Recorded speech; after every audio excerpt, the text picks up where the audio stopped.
All righty. Being 12 o'clock, we'll call the meeting to order. Did my button work? You can hear me touch your nose. Yeah. All righty. Killed his ears. Sorry. We'll do a quick roll call, and we'll start down yonder. Leslie Terry. Jim Barron's Community Coalition Empire. Stacy Dewater. Stephanie Kilmer, co-chair with Councillor Farmer. I'm Drew Farmer, City Council. I'm Laura Ursig, representing Southern Oregon Coast Pride and the South Coast Health Equity Coalition. And Harv Shabotik, Coos Bay Downtown Association. Calvin Strand, Eastside Neighborhood Watch, Chairman. Scott Cooper, Alternative Youth Activities. Cool. Yeah. Table over yonder.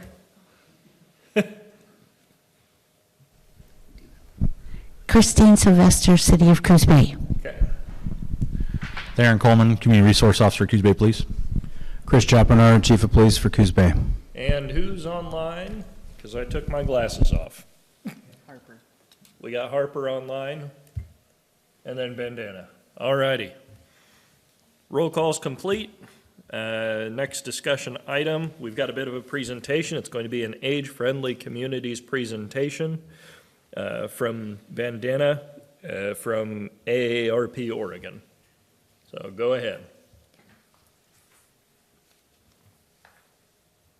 Am I first on? Yep, you're on. Okay, thank you so much. I really appreciate this opportunity to have this great time with you to talk about age-friendly communities.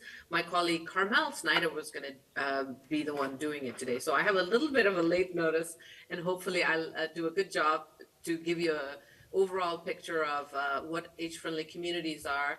I understand that there is a wonderful committee that's already working on livability issues, and I happened to meet the city manager, your city manager, Nicole Rutherford, at the League of Oregon Cities, where I learned about it and we connected, and this is why you are hearing from me today. So my name is Bandana Shrestha. I am the state director for AARP Oregon, and AARP is working across the country and here in the our state in advancing the ideas and policies around making our communities livable for people of all ages and abilities. So I have a presentation, and if you would allow me, I'd like to go ahead and share that with you. It'll just take me a minute to find it because I have too many things open on my apologies. I should have checked on this, and I will take 1 second and I will begin.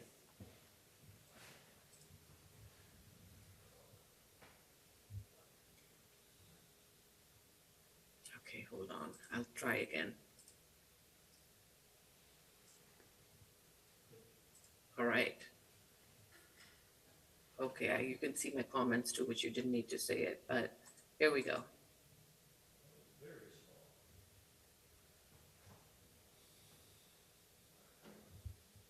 All right. I think you can see me. Can you see? Can somebody tell me what you see the presentation? We got black. Oh, no, wait. Yeah, There we go. Yep. Now we got a slide and some text on the side. Wonderful. Well, thank you so much. And so this is just the opening slide. I'm here to talk about age-friendly communities. I'm starting out with just talking about how the demographics are changing in the United States. This idea of how we are aging and becoming an older, not only country, but the world is something that people sometimes don't know about. And this is a slide deck. This particular slide is from Census, which shows that in 2034, there's going to be this permanent demographic shift, which is pretty amazing to me. In 2034, there will be more people 65 and over than people under the age of 18. And this shift is a forevermore, meaning like from moving forward from that, we will always be a society where there'll be more older people than children. And here in Oregon, we are the fastest aging state in the West. you'll see that the national median age is 38.8. Here in Oregon, we are already at 40.3 years old, just in terms of our median age. So this shift is being experienced here in Oregon at a much higher rate. I also pulled up your demographics from just the dashboard that we have. My understanding for the city of Coos County, we have 65, and I hope I didn't pull the wrong information, so you'll have to correct me if I did. This is what the county, I understand I'm speaking to the city council, but the county population looks like it's 65,000 total population, and then the split of what the 50 plus portion of that population looks like. And then on the side, you'll see a percentage of 50 plus households who are 65 and over. That's 65.16%. So Coos County, I think, and Coos, the city of Coos Bay, you'll have to tell me more, but I think, you know, some of the fastest aging counties and cities probably in our state as well. So just in terms of background of demographics, this is something for us to think about. And the other thing, just a general trend in the United States, is that we are living longer. Research tells us that, projections tell us that people who are children who are 10 years old today have a 50% chance of living to be 100. So we talk about this era as super aging era, where people can expect to be living to 100. That's becoming more and more common. And the fastest aging segment of our society are people 85 and over.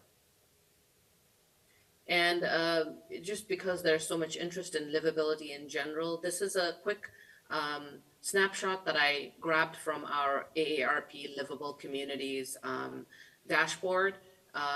This dashboard is a nationwide dashboard that assesses communities based on these 7 indicators and how they measure in terms of how well you are doing to be a community that is friendly for people of all ages and abilities, how you rank in livability.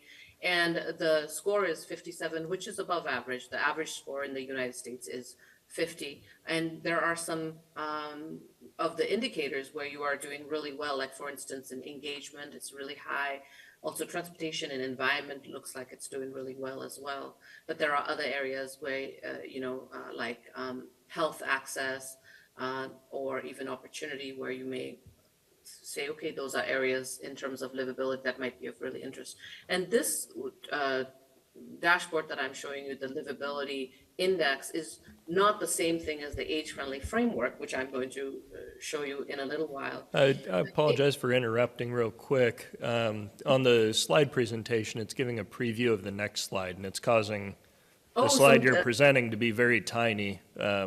I'm so sorry. I don't know why it's doing that. Technology is a wonderful thing. Would you be able to send us this slideshow as well, though? Of course, I would. I'd be very happy to send it to you. And I'm going to see if I can show you this differently and probably have comments from, is this better? Yeah, a little bit. I imagine there's a way to preview it to make it full size. That one's good. Yep, we're good. Okay. All right, I'll go from here. Thank you. So, thank you. I'm so sorry. I didn't realize what I was being shown versus what I was seeing. So AARP is working across the country and really helping communities think about how you can really address this demographic shift that's happening. And one of the ways we're doing it is through the Age Friendly Network, which is a network of communities that have committed to becoming an age-friendly community. It's when you get a designation, it doesn't mean you are automatically an age-friendly community, but that it means that you are committing to addressing this demographic shift that's happening and looking at the age-friendly framework as a way to align your policies, your investments, and your engagement around making your community a great place for people of all ages and abilities. So here in Oregon, we have these communities who are currently listed as, who have committed to becoming an age-friendly communities. They're at various stages.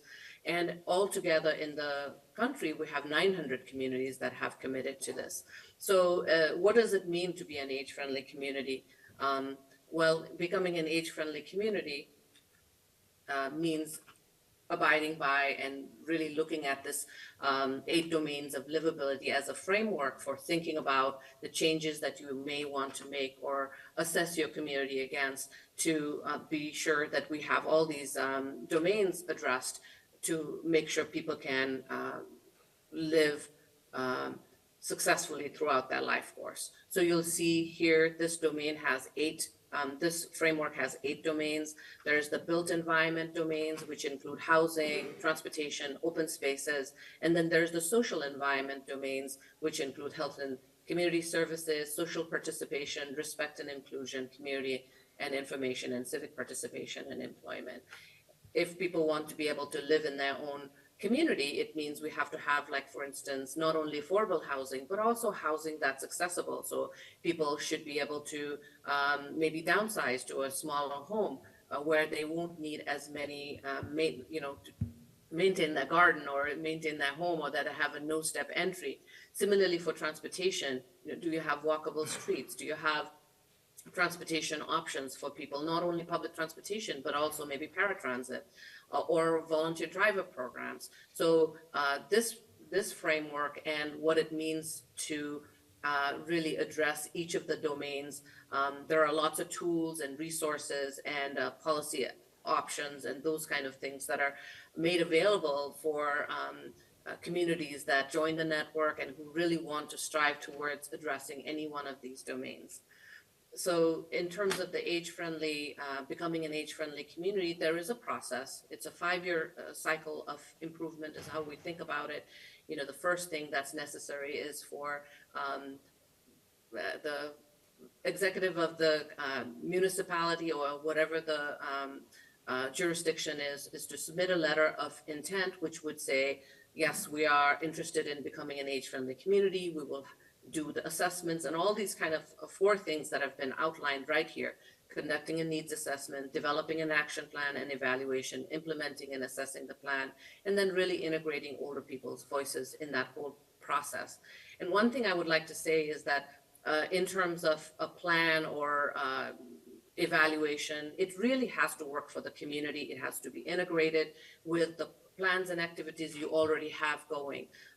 It's not something that stays separate from what the city may already have. And it's not just becoming an age-friendly community while it's the jurisdiction and the leadership commits to it and says we want to do this. It really is a multi-sector approach, because for a community to be a great place for people of all ages, it's not all solutions can come from the government.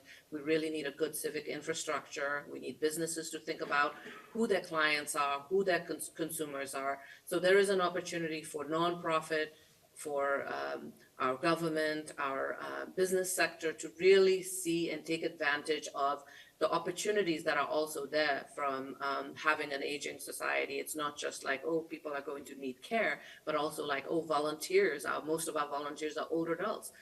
What can older adults contribute to our community as well? So that multi-generational, multi-sectoral approach is one of the hallmark of becoming an age-friendly community.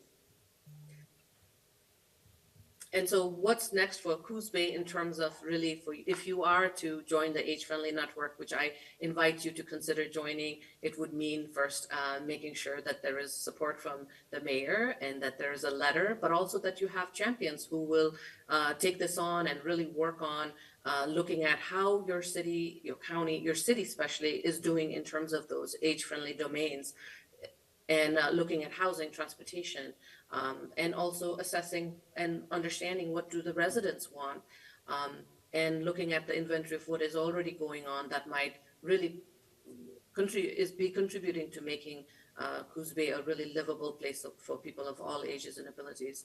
And the help that AARP can provide is advice and consultation and access to services, access to resources and lots of information that could possibly help you in your journey.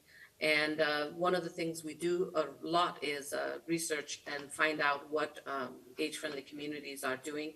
And in looking at all the communities that have joined the network, the 4 main areas where they did created action plan and had action taken were in housing, transportation, social connection, and health. These are the most common things across the country that we see. And as you can see, transportation, especially really addressing issues of pedestrian safety was one of the top things that action plans addressed. Finally, we have all these resources, including a specific and a special portal for age-friendly communities. We have a landing page, newsletters, community maps where you can access resources. ARP also has the Community Challenge Grant, which Attention so much to us that it's important we take actions on our side to make this a livable community as folks advance in age. So with those thoughts in mind, I'll pass it around for questions and comments. A comment real quickly. It's interesting how rapidly this can catch up with us. Drew and I came to the city of Bandon, for example, to live there in 2006. Our average age was 49. Yeah. Now it's 60. Wow. And that's just in really a decade's time in a community like that. And part of it is the kind of numbers you've seen up there in terms of births versus the population getting older and older. So certainly down there, they're well aware of this trend and the need to, as a community, respond to, well, that's who our residents are, and that's who we need to plan around. Just, again, noting that Bandon's already there. Coos Bay will get there, too. Good notes. I just had a follow-up question because I didn't catch at the very end. You were talking about, I want to say maybe some grants or some assistance programs for towns that have decided to join this. So just clarifying, is that for folks who are trying to become these certified towns, or do you already have to have that certification?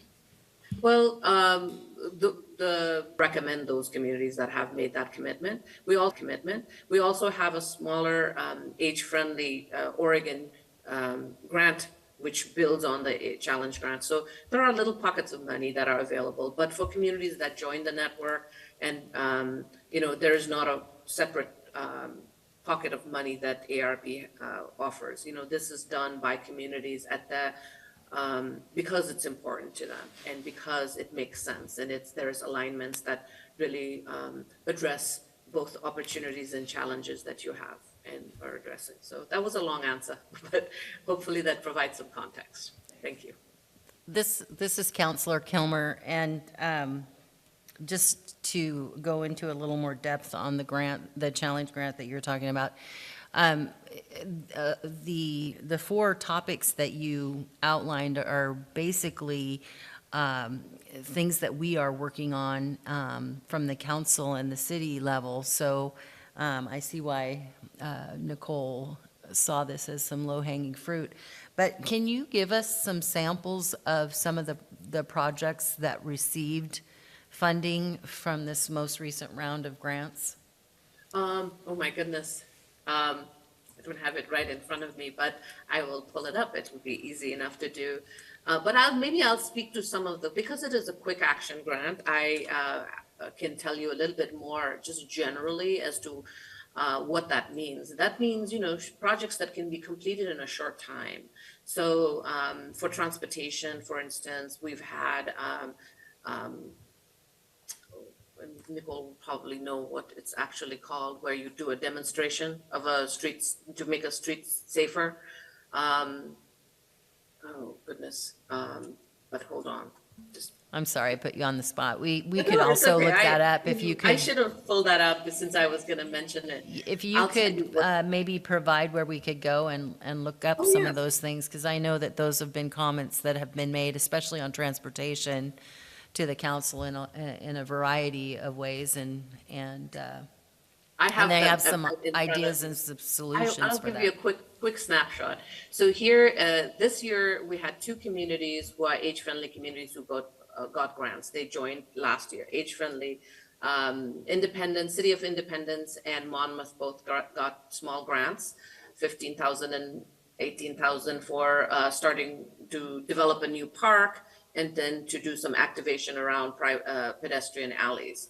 We also have grants for this year that was not to a city, but to a local nonprofit around disaster preparedness. So, and City of Medford is also got a grant for doing some missing middle permit-ready plans to make available to, decrease barriers to communities developing missing middle housing. So those are just some pictures, and we have a wonderful booklet that we have put together. I will make sure to send that along so that you can get a picture of what the grants that Oregon communities have gotten, what they look like. But I think one of the other things I would mention is that our age-friendly communities have done amazing things. Like, for instance, I know City of Salem is much bigger, but City of Salem, with leadership from their Center 50 Plus, who leads their initiative there in the city, have done wonderful things during the pandemic when everybody was sequestered and couldn't go out. They started this program called the Wellness on Wheels program, which was about, taking this vehicle that they outfitted for people to, of all things wellness, to various communities and neighborhoods, so people could still get services using that. There are other examples similarly from what Sisters is doing. They have a wonderful driver-based transportation program that's called STARS. So there's a lot of wonderful innovation that's happening, not all of which costs money. It really is about looking at what's the most important thing in our community, and then how do we solve for that. So I'd be happy to talk more, and we would love to be a resource to you as you navigate it. One thing I did want to tell you is, for us here in Oregon, at the AARP Oregon State Office, we got on this path of really promoting and inviting communities to become age-friendly. We've been doing it for a number of years, but really the main kind of push came in 2018 when we did a statewide tour, and we had a stop in Coos Bay as well, and we had about 25 people who attended and talked about what was important for them in that community. And I'm happy to, I know it's a few years old, but I'm happy to share those notes. I pulled it up and I see them here. Folks said, what do you love about your community? What do you need now and in the future? What are the current gaps, and what would add quality of life to your community? So we have a little bit of information that you may find useful. I'm happy to send those to Christine. I think Christine was the one who sent me the meeting notice, so. Thank you. I'm happy. Thank you. Okay. If we have more questions, we're coming up on the halfway point, and our next item is a discussion item that may take time. So do we have further questions? Hearing none, we appreciate you coming to present. I'm sure we'll be reaching back out about how we can collaborate. And yeah, thank you. Thank you so much. Have a great rest of the meeting. All right. Our next portion, continued discussion and recommendation to the City Council regarding potential amendment to Coos Bay Municipal Code as allowed by Oregon House Bill 2006. I might pass this along to Nicole and put her on the spot for the intro to this one.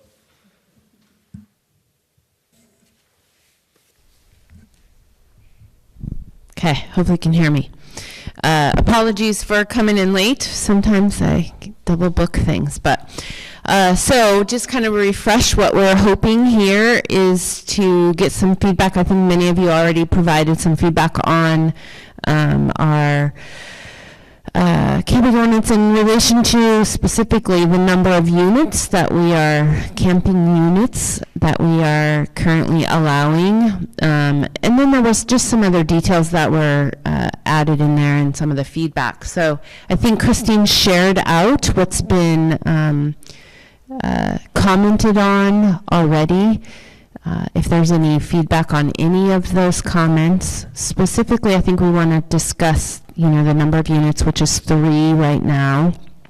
We do have opportunity to increase or to remove, but I think there is some good feedback in there in regards to if you do increase that, what kind of requirements might we want to consider so that we make sure that we're creating a harmonious community, specifically for those property owners that would be around a location that might be providing some camping alternatives. I think there's some language suggestions for changes or ways we might define family. Somebody has some really good information in there about HUD references as far as what we might be complicating for ourselves. So it would have been nice to be able to see who is responding. I think we all guest user on all of that, so we know who's the provider of some of that information. And then I think we might want to have some feedback as far as specifically what our community resource officer experiences out in the field when we have spaces where there are maybe more than 3 units kind of together, what that results in. So opening the floor, I guess. And I'll provide just a little more background on this one, because I think I missed the meeting where it started. My calendar got wiped out by a tech issue, so I missed a couple things. This ordinance originated out of the homelessness work group that Stephanie and I co-chaired. And when it was initially drafted, it was for 4 units on a site. And it became 3 when we had a meeting to extend the number to 6. And the state let us know that we were already out of compliance. Their regulation said we could only do 3 on a religious property. It was an ordinance that was created in the 90s at the state level, and we had to drop it to 3 instead of raising it to 6 as we were discussing. So with that in mind, maybe Officer Coleman to talk about what he sees. I think, honestly, with the 3, I think we see a lot of reasonable with this. I deal with both the folks that are on the property and the surrounding neighbors. I think starting with 3 and seeing where we get with 3 would be ideal, especially with what the state is requiring. And it seems like we have quite a few folks that are willing to help out, so I think 3 per would help alleviate that burden right now. I think I go with the idea of the stray cat theory, and I'm seeing a lot of that right now where we're getting a lot of folks come in from out of town. In fact, I was just dealing with a family yesterday that was over in Medford and Grants Pass. I'm from Grants Pass. There's a lot more resources over there, but they came this way because they used all the resources there, and they're professionals at this. When we were working with them, they were demanding that we give them a place with air conditioning and fans because they said it's too hot. We kind of laughed at them and said, we're on the coast here. It's not that hot. You use AC like once a year. But I think if we start adding more to it, we're going to start attracting more than what our local folks here are. And I see, and unfortunately this family had kids, so they kind of took priority over some of our folks that are single or don't have kids. It kind of bumps them to the bottom of the list as far as those folks that are waiting on stuff. I think keeping it to where we can manage at 3, I think is a manageable number. If you've got 3 units, I think that's pretty manageable for a lot of folks. So when you say it bumps people to the bottom of the list, are you talking about people coming into this area that maybe ran out of resources, bumping local folks that are homeless to Yes. the bottom of the list? Yeah, because a lot of the resources I work with, if you have kids, we're all going to draw to the kids first because that's our biggest goal is kids. And I know Scott can vouch for that. I mean, we're all going to do what we can for kids. So I have folks that are single folks or a couple that may not work to go to the Gospel Rescue Mission. So when we see the kids, we'll automatically push as much as we can to help them first. And unfortunately, it's kind of pushing people further down our list that we might be able to get into a spot. And Scott, you got something? Oh, I just kind of wanted to add to that because we are seeing an uptick on people coming from out of state. I know the case that you're talking about, just dealt with it yesterday. But I believe in the last 60 days, there's 3 that pop in my mind almost immediately that are coming with kids, leaving other situations. And yeah, of course, there's kids involved, so what are we going to do? But when we look at other facilities, such as the Devereaux Center, or the Gospel Mission, it's a tough one, I'm not going to say, but when there's kids involved, we all just kind of respond differently. And Yeah, I don't know, I think the idea is maybe we shouldn't put a sign up saying, come here, air conditioning, coastal view, and, And then maybe if I could, invite Don to talk about what he saw, because I think you ended up with the largest accumulation of folks and how that went. Oh, okay, if that's already been done, I'll skip that. He did. Oh, okay. So, yeah, round the table then. If I can, I'll just make a comment.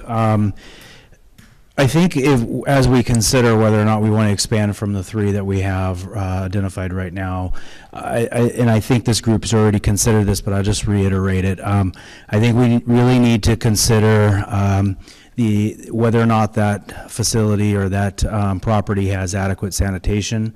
If we expand beyond the 3, we may need to look at is one, sanitation structure enough? Do there need to be more? We want to consider adequate security. How are we going to make sure that it doesn't get out of hand? And again, I know this group is considering all that, but I just think that's important to kind of reiterate. And just also the ability for that individual property to meet the basic needs of those folks that they are hosting.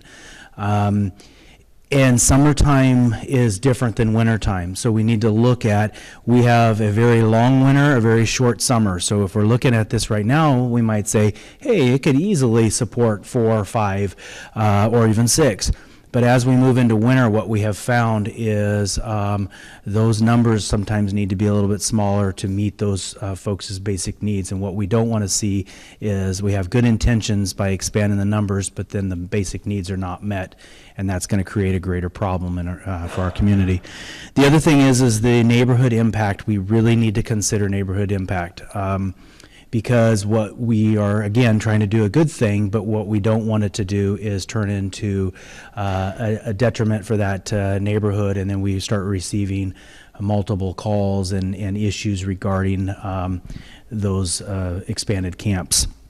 And then I think Nicole already touched on, I really think we ought to consider the number of folks that are occupying these said camps. So if we expand it to 4, does that mean that now we could potentially have 8, or what if we have 2 or 3 families? Does that mean there may be potentially 20 people?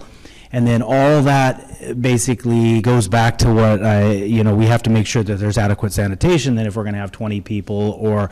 So these are all things to consider. Again, I know this group is already thinking about it, but I felt like I just wanted to kind of go on the record just saying we need to consider that as we move forward. And can I add? Is there a registration process for this? There is, yes. And I just add, and I add this with a very little bit of carefulness there. The more of these individuals that we congregate together, they have a different interaction style than other folks, and that impacts our ability. And I would specifically speak to our police officers' ability to maintain community-wide peace.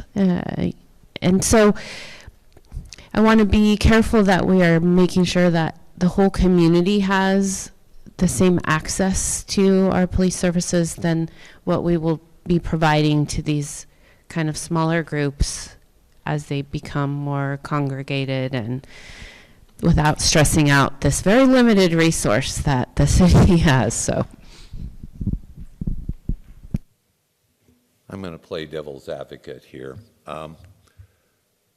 The way I looked at this, 3 or less needs to be able to be done with some expediency. I'm going to pick on Pastor Don. Pastor Don at 5:15 in the afternoon has someone come up to him needing a place to stay, and he has a place to put them. There isn't any caseworkers you can reach on the phone. City Hall's closed. You can't tell them that you picked up a new client. Someone that's running a nonprofit or a faith-based organization should have the flexibility to house 3 or less, just period. Anything more than that, I do believe is a land use issue. And I'm the one that wrote the comments down the bottom having to do with the type 3 land use provisions. And the reason I went that way, and I'm going to pick on Scott now, if Bill Gates gave Scott $4 million right here and said, open up camps, okay, Scott would be leasing land or purchasing land and trying to open up housing. And he's a nonprofit. And if we don't put the type 3 use, then Scott's free to do whatever he wants, as long as he meets the criteria in the earlier part of this ordinance. And I do believe the adjoining property owners should have some input. I do believe that requiring the operator to provide a business plan saying exactly what they're going to do and how they're going to do it when we're talking about larger numbers of sites. I think that's important. The rest of what I put in is minutia, but I do think that we should have expediency, which it appears that we do for 3 or less. The 4 or more, I think, without pushing it through a land use decision, I honestly don't see a way to meet everybody's interest without that openness of a hearing over land use. I'm very comfortable with what Amy out here, the fire marshal and building codes person, will do when she evaluates the site.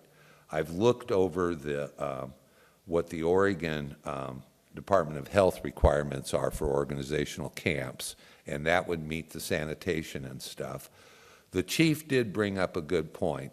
You can house all sorts of people here in the summertime, but once it starts raining, you're going to need tent flies, and you're going to need, believe it or not, should have a kitchen fly, dining areas, things like that, tentage, or shelter of some sort. But those are my thoughts on this. I think 3 or less is doable as is with a few minor tweaks. 3 or more is land use. I'm going to throw in some 2 cents there, fight back with Jim. I actually agree with him in that. I was in that thread and said that, 4 needs some, I'm a little bit worried about going to planning because it could be a longer, I think there might be a quicker way to facilitate it internally, but I agree with him 100% that anything above 4 does need to have capacity issues looked at. And like you said, I'm sure that Amy would come out and look at certain things, fire department, but I think, do we really want to bog it down and run it through the whole land use issue? Is there some way to kind of find that middle ground?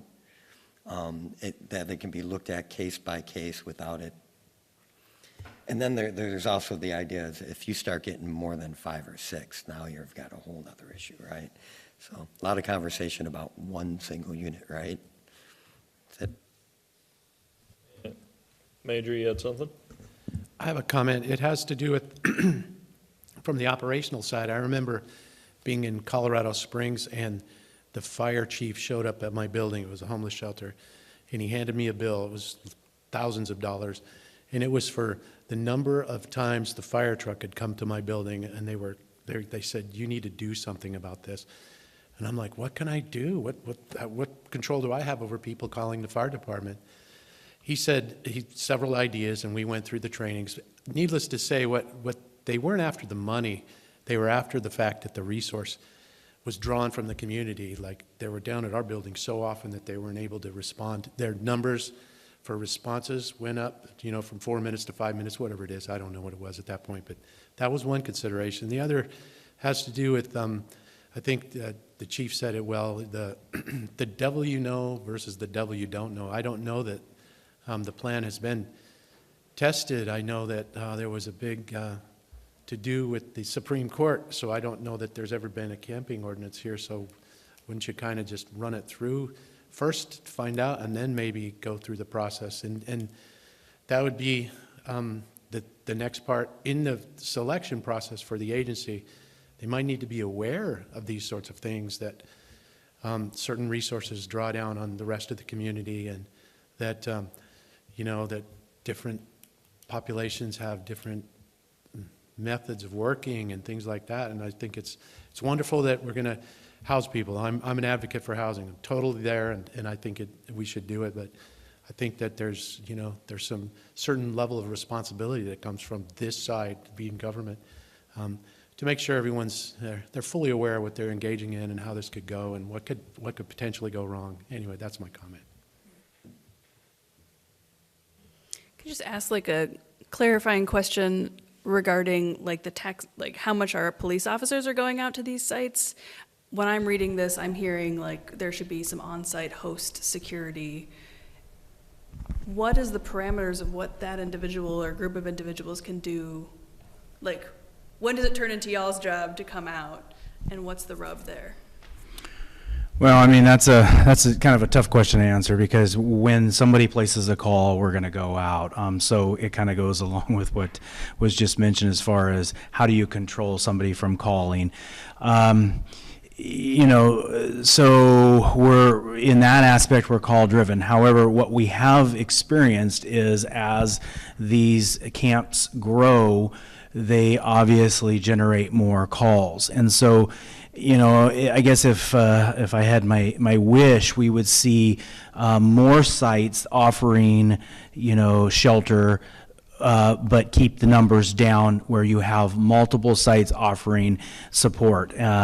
We run out of our resources, as Officer Coleman just said, we run out of our resources almost immediately. We don't have enough resources for our area, let alone the people that are relocating to our area. We certainly don't have resources for them.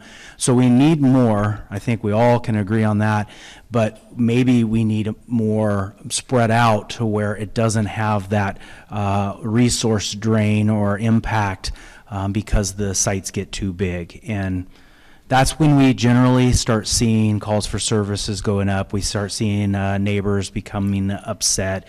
We see a lot of traffic in and out, even if they're not staying there. They have friends as well, so their friends show up, and then all of a sudden there's accumulation of property and people.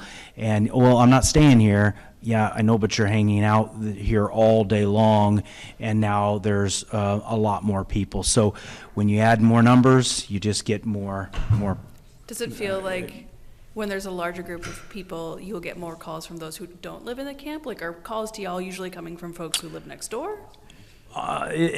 Sometimes it's neighbors that are feeling like negative impacts or adversely impacting their quality of life.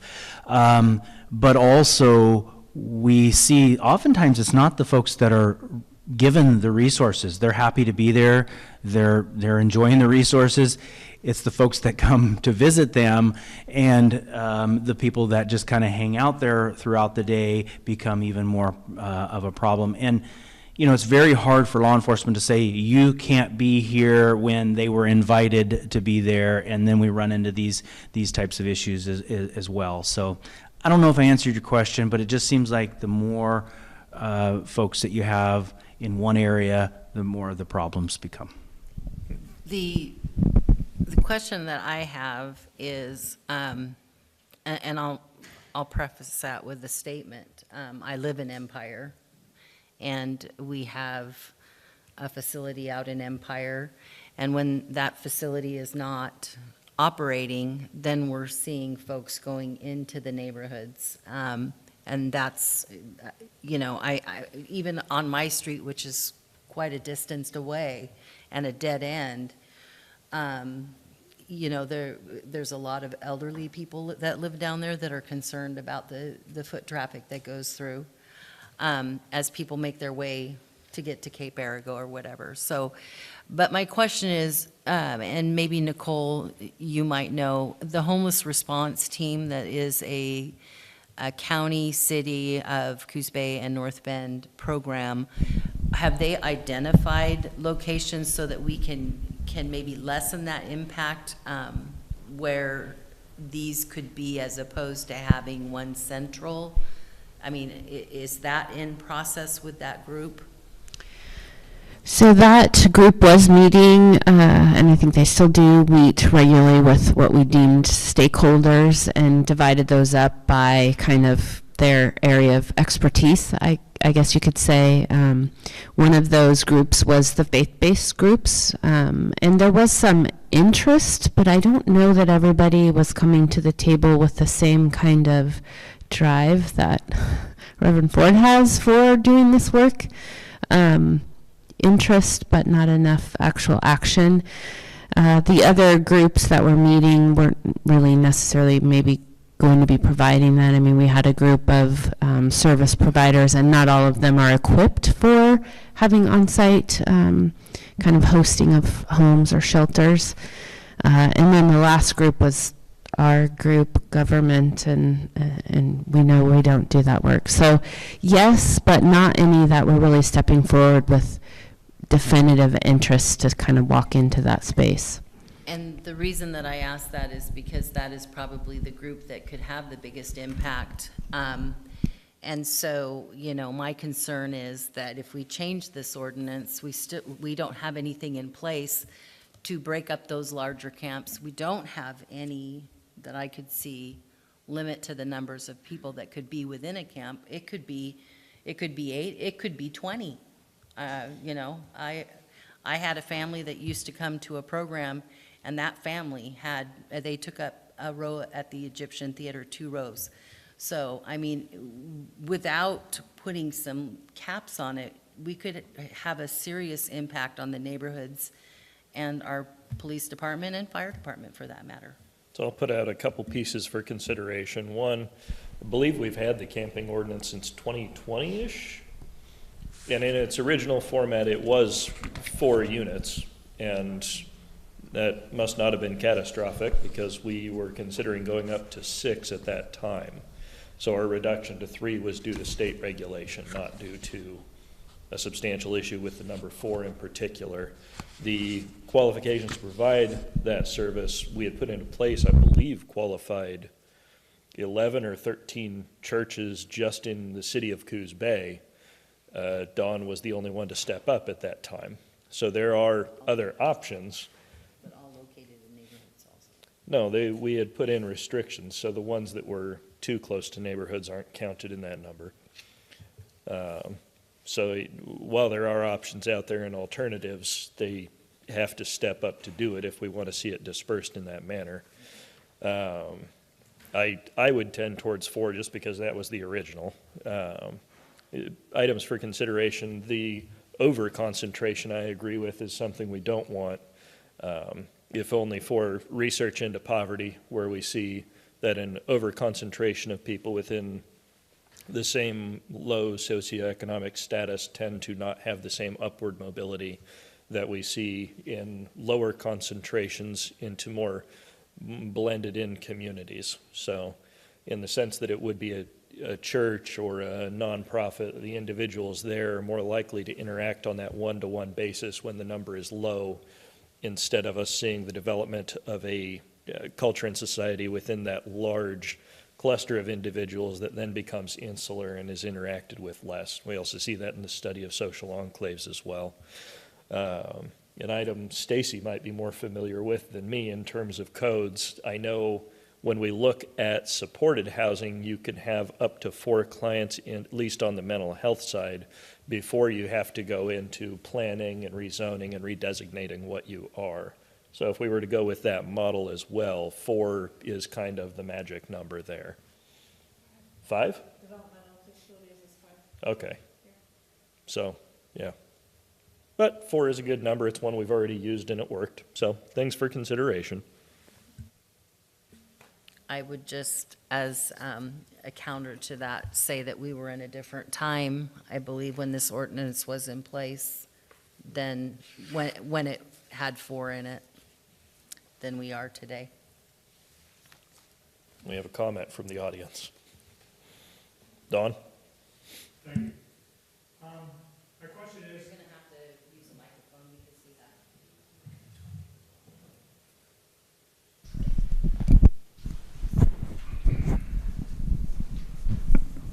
my question is exactly what is the goal of having a pallet house or having 3 of those or 4 or 10 or whatever it is on a location? What is the goal of having that? Is the goal to say, okay, you can come and stay in that pallet home for overnight, for 3 weeks, for 2 months? Or what is there a time frame in that? Because that's important to do it. Is the goal of the pallet house a step to helping a person gain the next step, which may be a more semi-permanent place to live, and a step up to eventually get into a more permanent housing? But it seems that the ordinance needs to include a goal for the pallet houses or for the tents or whatever they are, to where they're going to go, what the person's going to do in that. Is it say, okay, we're going to have 3 pallet homes and we got 3 people staying one night and then you're out and then the next. It's not a motel situation and so forth. So I think the goal needs to be stated. And in my opinion, a pallet house or a pallet home is the goal is for a beginning step for a person to go from homelessness to a home, maybe one person at a time. I would think that the ordinance would be more of the umbrella that says how you can operate, but it would need to be something, and that's why I think the plan of action that Jim talked about is important, because, you know, it would be hard for the city and police to govern that particular element in an ordinance. It's got to be incumbent on the people who decide to have a camping location, so. The answer to that is to have community partners, ADAPT, and some other partners that can work. For example, the 3 that we have there are vetted by the Devereaux Center.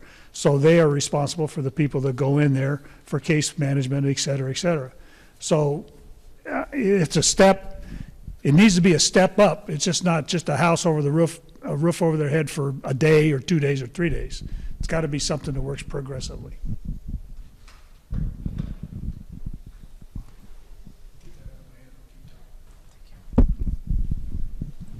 All righty, further thoughts from folks? We're coming up 5 minutes to the end, or we can talk about next steps, how we want to proceed with this. We have some information put together. Possibly staff could come back with a proposal shaped around some of this if Nicole feels there's some direction here.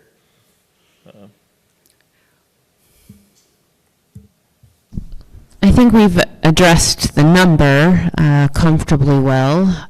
I don't know if we want to speak to any of the other issues that were brought up in there. Some of them kind of feel like there is some value there. Specifically the items that related to the HUD references. And we can certainly, I mean, I don't think we have to be in a rush if we feel like we'd like some more time to kind of digest what we have here. I mean, I guess I can lean into the counselors that are here. Are you expecting to see this back on your plate for action quicker rather than later? I would say, at least from my perspective, we have something in place right now. So if we're going to change it, we take our time, do it right. Yeah. We already had our hurry and we made what's there. So we'll just make it refined. I think we took some time to do that, and my thought is that we need to vet the unintended consequences and check into some of those things that the comments that were made, but also maybe run this through legal to make sure that we're not violating anything. Another state oopsie. Yeah. And you probably have already had a conversation about that, so. All righty, if we have nothing further for this meeting, we've got all of 5 minutes extra back in your lives. Well, I do have something that I wanted to just bring up. It's a different topic completely, but I just attended a meeting to retain providers. And so it's not one of our key topics that we're working on now, but it is something that is very important to our community. And so we had some really great people at that table, and we're looking at trying to create an ambassador program so that we match Yes, healthcare, yeah. So that we match the new providers who come into our area with someone who has been here and is somewhat established in the community, and they would have regular check-ins and have the ability to build roots, because they find, we had Bay Area Hospital, Northland Medical Center, and Waterfall Clinic at the table, and what they're finding is that our providers are not feeling connected to the community, and they're not putting down roots. And so we were trying to find a way to create an ambassador program to match people up to help build those roots and find connections to things that they enjoy and to the community. So that's something that is happening, and we have another meeting scheduled soon.